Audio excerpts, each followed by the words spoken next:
My name is Steve D'Angelo. I'm the president of the ArcView Group, and we are a company that was started about 2 years ago to introduce investors to the cannabis community and cannabis entrepreneurs to the investment community. Marijuana has only been legalized for recreational use in 2 states, Colorado and Washington. But that hasn't stopped the ArcView Investor Network, led by co-founder Steve D'Angelo, from holding 6 conferences around the U.S. in the past 2 years, where cannabis entrepreneurs have pitched startup ideas to large groups of potential investors. Today, ArcView is holding its 7th conference on Wall Street, in the heart of the financial capital of the world, New York City. Now, you are going to see over 20 legalized cannabis startups here today. What are you hoping to see? What I hope to see happen here today is that some of the 20 companies who are presenting will actually get funded and will be able to get to work putting their ideas and their creativity to work building this new industry. Because the development of a responsible, respected, politically engaged, and profitable cannabis industry, I believe, will be the single biggest factor in the day when not a single adult is punished for this plant. Good afternoon. My name is Chris Jensen. I'm Director of Sales. This is Dan Williams, President and Founder of Cannabis Security America, also known as CSA.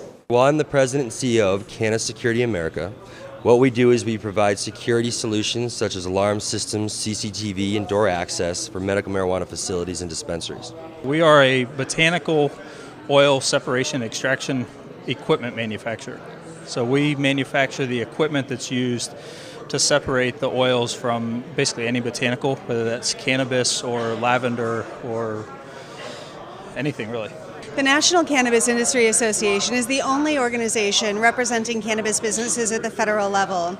We lobby on behalf of these businesses to create fair and equitable policies to ensure that we can create strong, sustainable, regulated markets in states that allow them. For the last several years, I've been researching the use of terpenes in products. Now, terpenes are the chemicals that give different kinds of cannabis its smells and its flavors and determine what type of effects each different breed or strain gives you. Our company is called Roy, and we produce a product called the Halo. It's essentially an adapter that when inserted into a standard 20-ounce cup, turns it into a water pipe. The future of cannabis legislation is unclear, and the plant is still illegal in the eyes of the federal government. But according to D'Angelo, the risks associated with the industry aren't keeping investors away. What type of investors are coming to you for this? We've seen a real transition in the kind of investors at ArcView from when we started a couple years ago till today. In the beginning, we mainly had cannabis industry insiders, people like me who had been successful, and we had a few high net worth individuals who had been donors to the political side of cannabis law reform.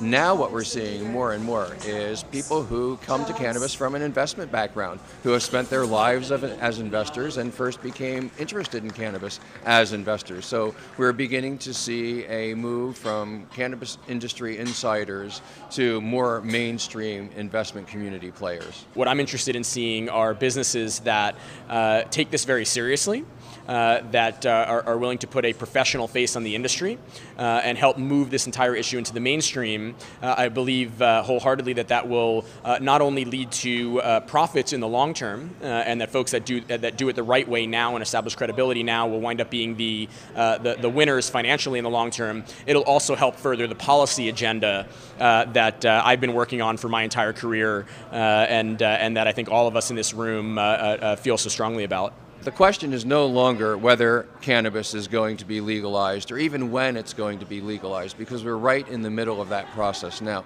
The real question is, how is it going to be legalized? How will it be regulated? How will the market be organized? How will people be licensed?